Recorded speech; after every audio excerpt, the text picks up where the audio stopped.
IPL 2024 వేలంలో చాలా మంది భారత యువ ఆటగాళ్లపై కాసుల వర్షం కురిసింది. ఎటువంటి అంచనాలు లేకుండా వచ్చిన అన్క్యాప్డ్ ప్లేయర్స్ పై కోట్లు కుమ్మరించారు. ఈ జాబితాలో జార్ఖండ్ యువ సంచలనం రాబిన్ మింజ్ కూడా ఉన్నాడు. రాబిన్ మింజ్ ను 3.6 కోట్ల భారీ ధరకు గుజరాత్ టైటాన్స్ కొనుగోలు చేసింది.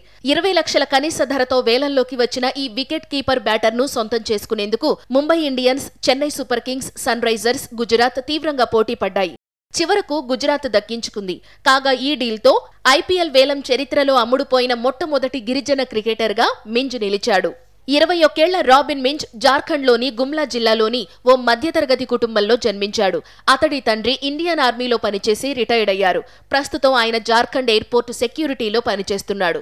మింజ్కు చిన్నతనం నుంచే క్రికెట్పై ఇష్టం ఎక్కువ. ఈ క్రమంలో చదువును మింజ్ పక్కన పెట్టేశాడు. మింజ్ కేవలం 10వ తరగతి వరకే చదువుకున్నాడు. ఆ తరువాత క్లబ్ క్రికెట్, అండర్-19, అండర్-25 టోర్నీల్లో జార్ఖండ్ తరపున మింజ్ అద్భుతమైన ప్రదర్శన కనబరిచాడు. క్లబ్ క్రికెట్లో మింజ్కు ఏకంగా 140కి పైగా స్ట్రైక్ రేట్ ఉంది. దీంతో మింజ్ ఈ ఏడాది ఆగస్టులో యూకే వేదికగా ముంబై ఇండియన్స్ ఏర్పాటు చేసిన ఇంటర్నేషనల్ ట్రైనింగ్ క్యాంప్కు సెలెక్ట్ అయ్యాడు. అదేవిధంగా దేశవాళీ టీ20 అరంగేట్రంలో కూడా మింజ్ సత్తా చాటాడు.